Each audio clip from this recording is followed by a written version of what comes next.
Democracy in practice.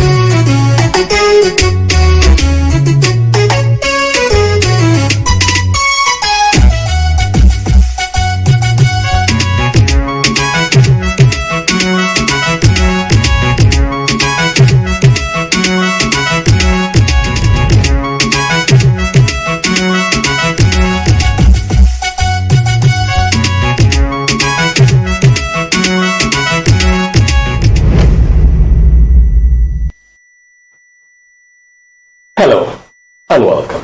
This is Democracy in Practice on the combined transmission of Liberty Television and Liberty Radio. We're reaching you from Abuja, of the Nigeria capital. My name is Mahmoud Tunde Hassan. A nation that hates itself has half solved its challenges. Nigeria, a country that prides itself as agrarian, is however a classic paradox of thirst in the abundance of water. Despite wide stretch of arable land with rich, fertile soil, clement, agro-friendly weather, and assorted array of aquatic, organic ecosystem and a rich herd of animal husbandry, Nigeria struggles to feed itself.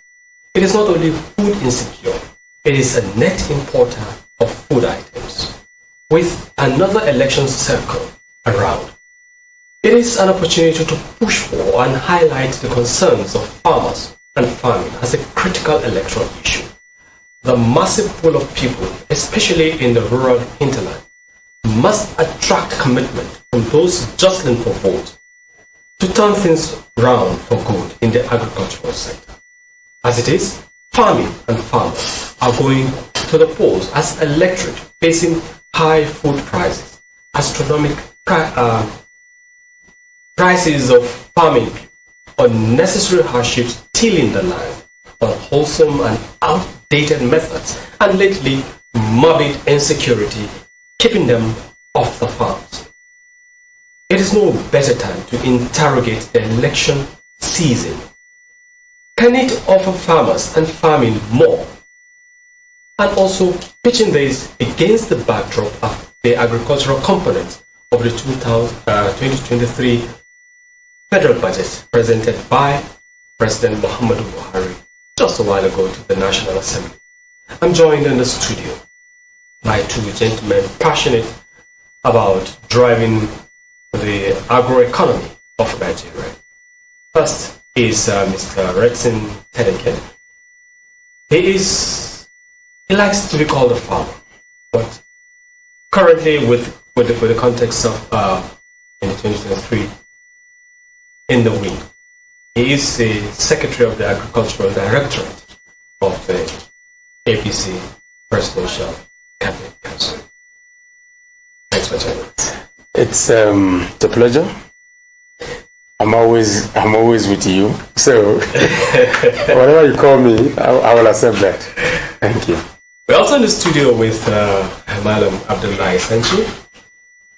I'll rather just at this stage introduce him as agroeconomy advocate. I think that's okay. Thank you very much, gentlemen.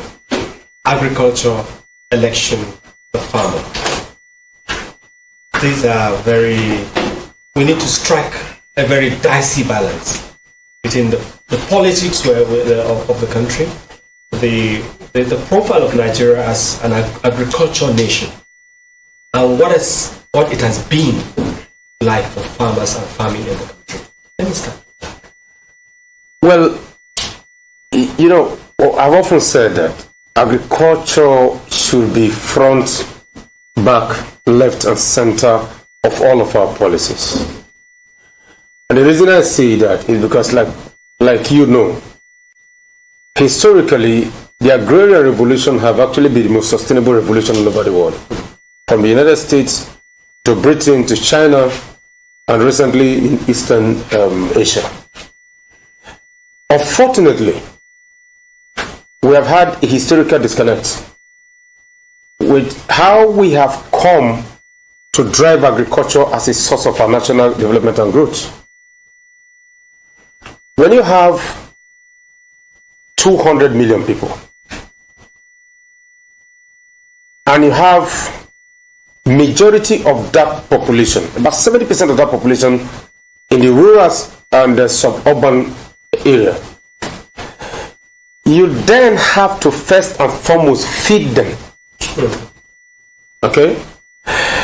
But when you begin to drive an economy that don't utilize that as a source of, as a foundation for growth, when you begin to drive an economy that sees that as a support component of the system, then you lose it. And that's what has been happening. Yeah. Now, I've often said that crude oil did not build this country. That's time to be corrected.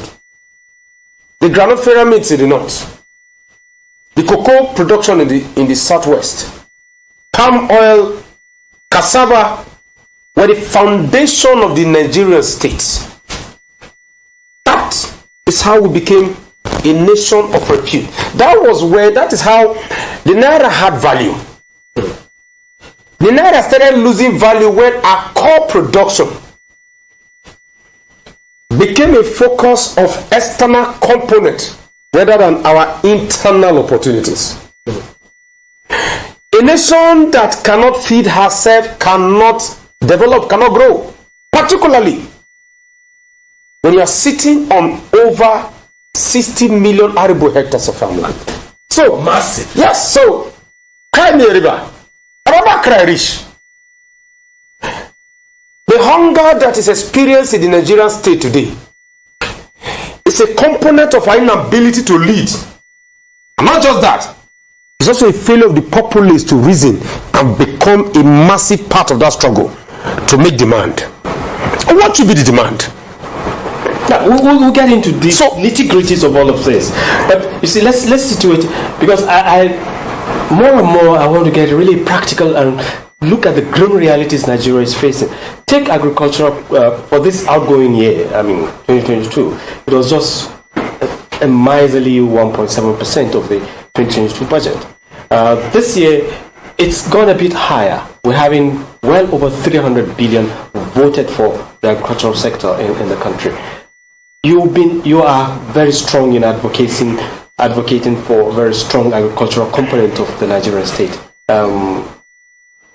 Madam Senchi, let me know what your take is with respect to the provisions of the 2023 budget for agriculture before we go to the politics that will drive it. Okay. Last year, our budget component for the agriculture was for 2022 fiscal year was about 1.7%.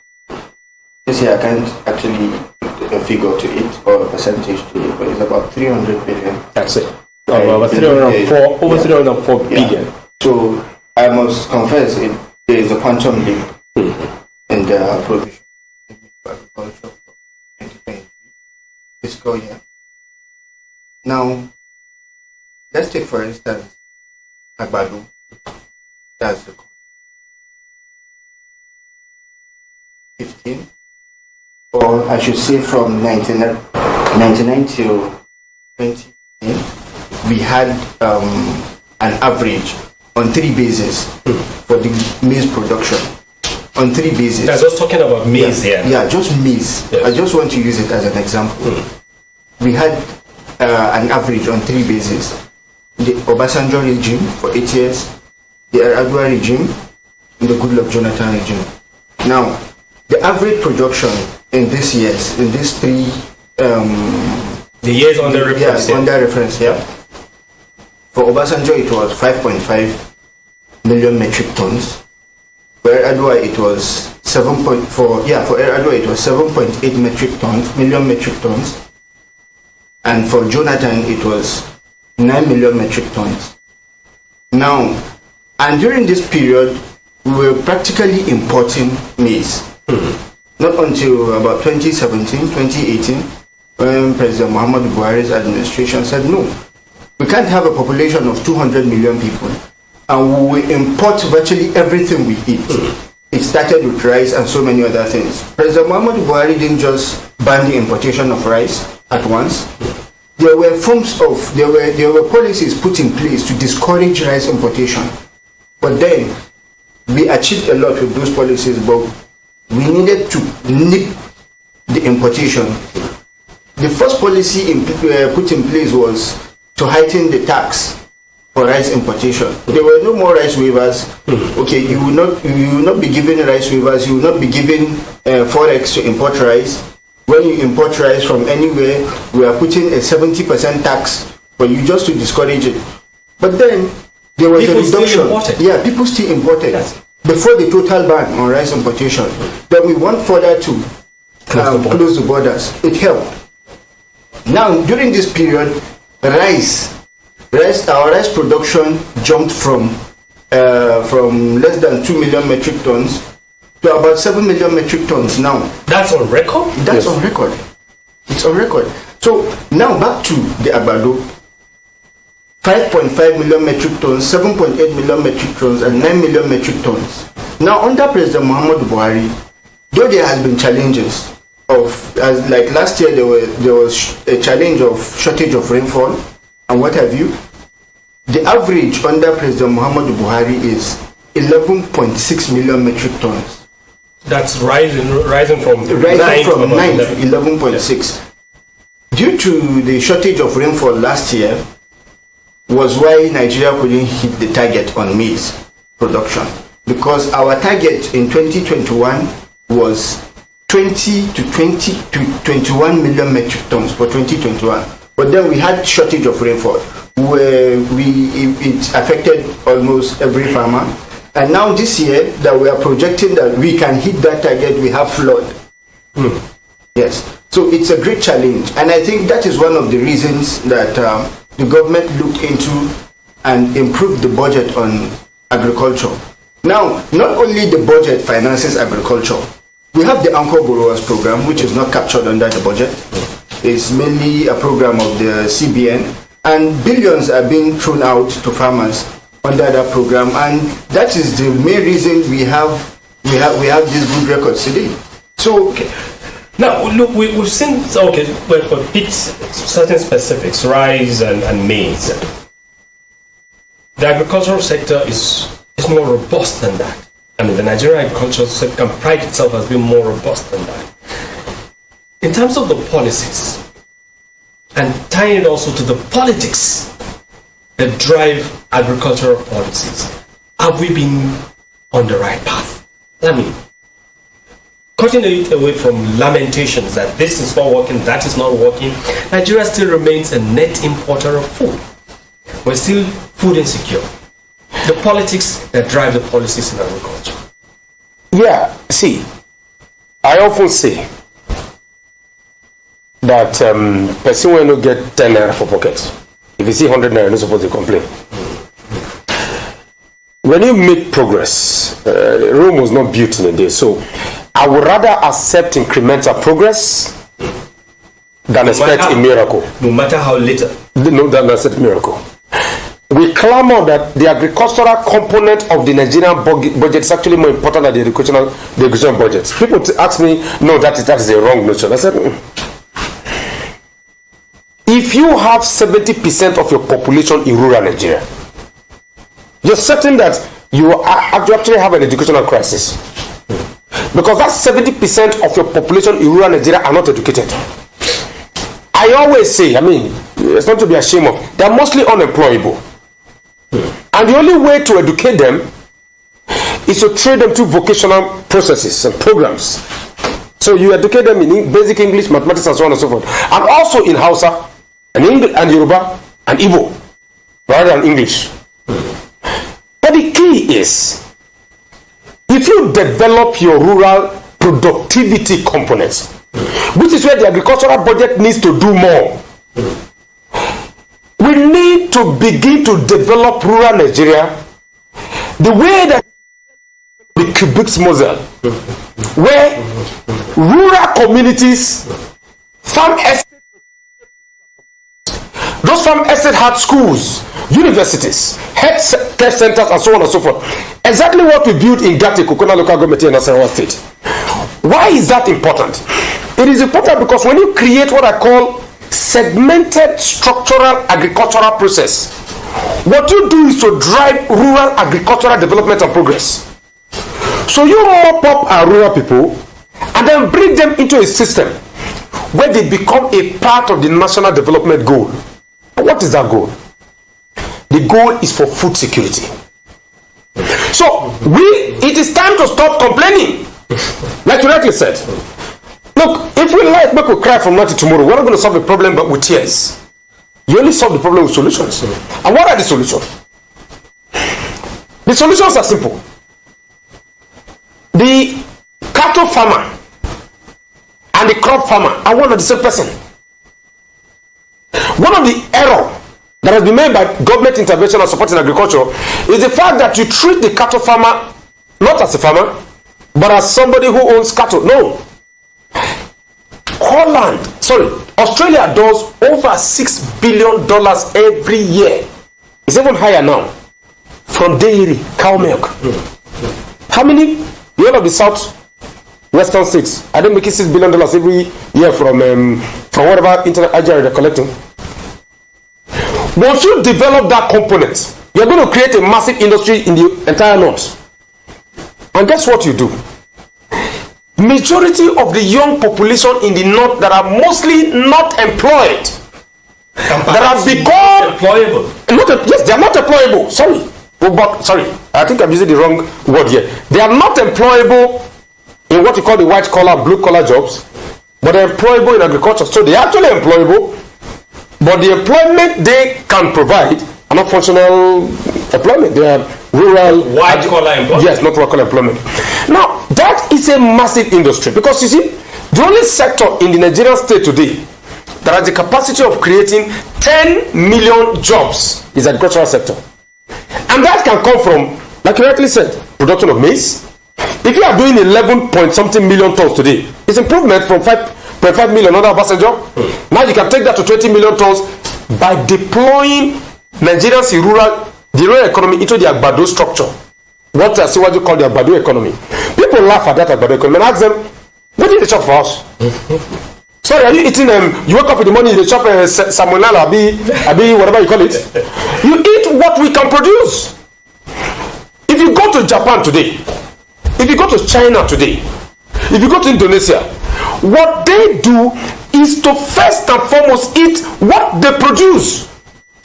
What a lot of this system is doing, which is one of the reasons why agriculture has become very difficult and government is not able to achieve what they're supposed to achieve, even with IGR, is that you focus too much on chasing forex. You're only chasing forex because you're not productive.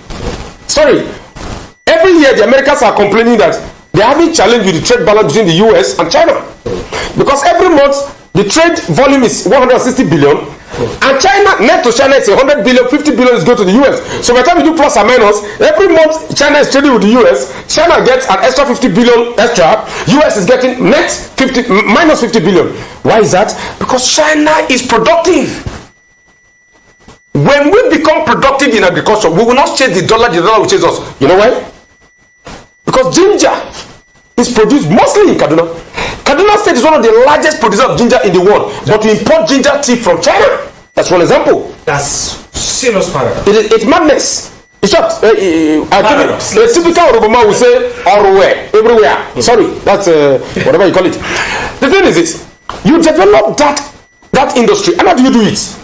Because one of the biggest challenge of the agri ministry, the agri budget, and the application of the budget is the fact that you want to apply a budget based on the premise and the dictate of the West. That is madness.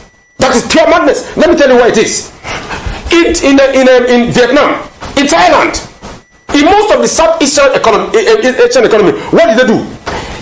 They broke down technology to the micro component that the rural people can utilize. What did I do for them? They took Okada, the same Okada that me and you know, and attached plowers, planters, harrowers, harvesters to that Okada. They took cow, the cow when the malu when they use abi, they apply harrow and the rest to those malu. It's like democratizing the technology for agriculture. Exactly. Then what did that do? That massively improved production. So let me say this so that the world say I'm discouraging Nigerian productivity. In Innocent is a massive, it produces car in Nigeria, right?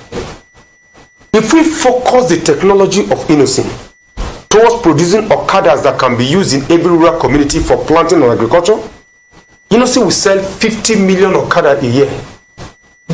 And that is more viable to the Nigerian economy and our productivity than making cars or bringing in tractors. So we are getting it wrong in understanding the dynamics of the Nigerian state. I'm focusing, when people tell me, John Deere tractors, that's what I'm doing with it. When I can drive tractor with hand, when the local man understands how to drive Okada, you make him productive. You develop his capacity, improve his understanding, and then grow your economy locally. That is where we are failed. Let me get, Sanchi, let me get your perspective from this. These are very critical, down-to-earth dissection, let me put it, analysis of what has not been done and what can be done. Do you see those who drive the politics behind agriculture, that those politics end up being the policies that drive agriculture? Are they sufficiently conversant with this thinking, with the dynamics that should turn around agriculture? We're in an election period. The budget has not been presented. The National Assembly is still in the process of understanding it and debating it and bringing it out. Do you see the politicians who drive policies having sufficient understanding where agriculture should head? They have done their best. They have done their best. But their best is not good enough. Yes. We're still that is why we are here. Because I believe most of the people that drive this narrative of agriculture in the government, most of them do not have the basic understanding of what the rural Nigerian farmer needs. Now, there's no point you going to bring import tractors, John Deere tractors, take them to local governments where they end up spending 10 years without having a single driver to operate them. It's pointless. Now, when you go to the rural area, most farmers down there, they are subsistence farmers.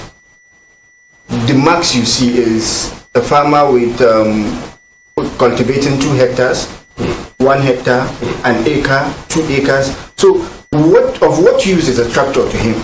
Can he pay as much as 50,000 naira just to prepare his to do land preparation on his 1 hectare farm? So it's cumbersome. It's very expensive. Now, what the farmers need in the rural areas are not tractors. This is where the understanding sets in. We have, even if we cannot go down to the level of fabrication, we have the tillers, the power tillers, the small equipment that can be used, can be operated. So this is their own understanding, and this is why we are here. Farmers have never been included in politics. You can just say, okay, fine, we have farmers, give them fertilizer, and by the time politics sets in, a new government is formed, people that do not have a critical understanding of agriculture will be there to make policies. When you go to the CBN, someone that is preparing a business plan or documents on sorghum has never seen a sorghum plant. So they only go on Google to Google these things and bring them to you, tell you as a farmer coming to seek for funding, they'll tell you on that 1 hectare of maize, you are supposed to get 8 tons a hectare, which is practically impossible. We are in Nigeria here. We don't have those favorable weather conditions to effect this. And then, how much will they give you for a hectare? Now, when they are giving you loans, this is part of the lack of understanding. When they are giving you loans, they assume you are going to cultivate a hectare of maize. So, we are giving you 350,000 naira. Now, without money for the hiring of tractors to do the land preparation and what have you. So that 350,000 naira is not enough. Now, when you are giving a farmer, this is also another perspective of the understanding. Now, you are funding agriculture in the rural areas. It is assumed that this farming is seasonal. A farmer that farms during the rainy season, when it's time for dry season farming, is assumed he has been living on the harvest he made during that rainy season. That is what he has been living on. So now if it gets to the dry season and he doesn't have money to feed his family, and he comes to you at the bank or refund or wherever. He comes to you, okay, I need funding for my 1 hectare. And you carry 350,000 and give to him for 1 hectare. Yes, he can cultivate 1 hectare with 350,000 if he manages it well. But how about his family? So now there needs to be a total rehauling of the agricultural financing. If a farmer needs 350,000 naira to cultivate a hectare, you should give him more than 350,000. That is where we have challenges. No, I think you're coming to it. In terms of the core concerns, the critical concerns of farmers, how do we bring it to the front burner as we discuss the 2023 general elections? Holding politicians, political parties, and the entire political elite who drive policies to account for what they are going to. We agree that politics, election is a number game. The farmers have the numbers. We've been told that Nigeria is 7-8% agrarian. Yeah. That means there's a huge number that should be a bargaining platform in the political contest as we're in at the moment. How can we push the concerns of farmers to the front burner, and what are these concerns? You are in it. For the first time in a very long time, the 2023 election is now being driven by the Agbado and cassava conversation. And why is that critical? If you remember, Asiwaju made the comment 2019 or so when I was talking about employing, we're having a security problem. You're tilting this. No, partisan. No, I'm not being partisan. I'm talking about the Nigerian reality. Because if I'm being partisan, I'm talking about him just as a person, but I'm talking about him with regards to the Nigerian state. Context is very important. Now, he brought it up because we are looking at, you're having an insecurity problem. How do you solve your insecurity problem? If you decide to go with the gun, it means you're going to employ more people. Okay? And they do what? Reinforce the military. Like the President Muhammad Buhari has done. I don't think there's any president in the Nigerian history who has done as much as this man has done with regards to arming the military to prepare them for the future. So credit to the current government. Now, so if you want to reinforce the military, you prepare them. You take care of your society. You have to employ the youths to go into the military. But after employing them, what do? You feed them. The energetic bracket of the population. Yes. After employing them, what do? You feed them. And how do you feed them? If not with Agbado, cassava, to mat, and all the rest. Right? So the thing is this. The politics, for so long, has ignored the largest voting bloc in the Nigerian states. And like you said the last time I came here, that voting bloc has been used most of the time. And used and dumped, yes, most of the time. Except Buhari, who, and let's give him credit.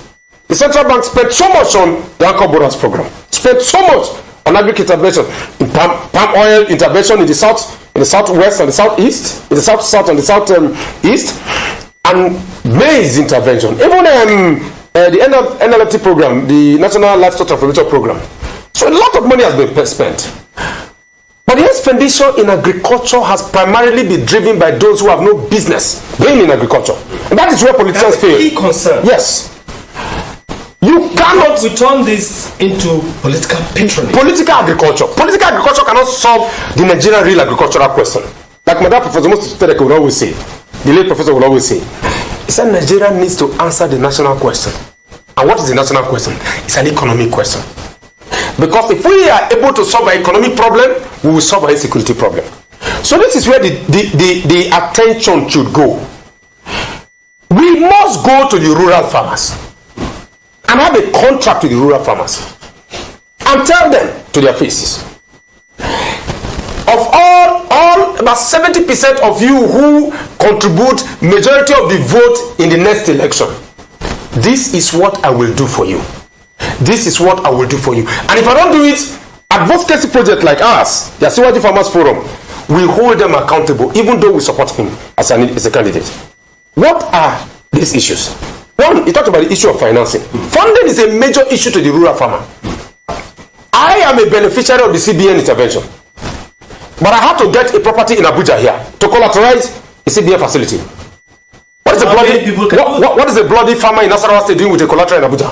What matters? In Sagbama or Ilela. Think about it. So you must focus your intervention to the people who needs it, you looking at how productive they can become.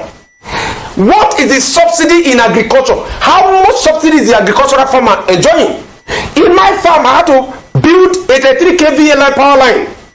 I had to give the community 100 kVA transformer and the farm 500 kVA, costing me over 125 million. I had to build a dam. What about the 75 million? I have to build road. What about 20 million? So if the average commercial farmer is going to be spending 300 to 500 million of building infrastructure, how is he ever going to make profit? Now, how should agriculture be funded? In Asia and most of the United States, what do? For every dollar the American farmers spend and the European farmers spend, government account for more than 60% of that money. So, I am not spending money on infrastructure. I'm not spending money in most of the time even on our payroll tax. I have infrastructure development tax. I have a lot of breaks that I get to support the farm. Now, for the rural farmer himself, what does he get? It is time that we localize the guarantees for agriculture and look at agriculture as a national development project, not as a turnover business. Because when you take agricultural funding from government to commercial banks, you make it a turnover business, and it will frustrate rural farmers. They will not get the facilities, they will not get government intervention. The Buhari government have warehouses all over the country where farm machineries go to every month. The rural farmers don't see them. The farmers don't get this. The farmers don't get fertilizer. The farmers don't get the reagents. They get nothing. You get it. So if you don't support him in funding, you're missing it. He's not getting the support with regards to funding. He's not getting the support with regards to equipment. He's not getting the rub of the with regards to weather. Of course, the flood is disturbing all of us, and so he's left to the. You practically chase him to the open arms of Boko Haram, to IPOB, to Sunday Igboho, and anybody is willing to offer him 500 naira and 1,000 naira to survive. These are the serious critical issues. Madam Sanchi, again I ask, I think I need to get to that point. Do these politicians and the political parties realize this? That's one level. And the farmers who have the biggest stake in this and who have been used and dumped, who suffer the vagaries of misplacement of policies or the politicization of policies, are they organized sufficiently to be able to make demands on the system? Are they sufficiently organized? When you talk about the policies with regards to the politicians, like I told you, they've done their best. They've done their We're also seeing that it's not good enough. Yeah, and the farmers, can the farmers make it better? We have improvement. And when you talk about the farmers, the 70% we are talking about, the agrarian population of 70%, cannot all come out and say, we are coming to Abuja, this is our demand. So we need to have leaders, the farm leaders. And we are here presenting ourselves to the people, to the farmers, that we have your interest at heart. And we have a platform through which we can sell your interest to a candidate that we are sure of to deliver, because he has a track record of delivery. We've seen it happen in Lagos, his succession plans and what have you. It's all working. So we need to replicate that progress at the national level. At least we've seen it happen, so we need it here. Even though it will be a cumbersome tax here, but we are there to help him. Now, the farmers, we have them in their millions. We are bringing many on board. We have a target of 15 million farmers. We are mobilizing a total of 15 million farmers to vote Asiwaju as the president. Now, as the Asiwaju Farmers Forum, we are here to ensure that the promise Alhaji Bola Ahmed Tinubu made at one of his colloquium, that you employ the youths, you feed them abalo and cassava, is because he has them in mind. Yes, so we are ready and we are focused, putting down plans and ways forward through which we can keep him to account on those things he promised. So, and as regards politicians and their policies, I told you they've done their best, we've seen improvements, but then as farmers, we are coming into the system now. We know where it pains the farmers, we know the problem of those rural farmers. The rice we eat today, the millions of tons of rice we eat today, or we produce today, is not from these mega farms with 1,000 hectares and what have you. A major component of it, about 60 to 70% of it,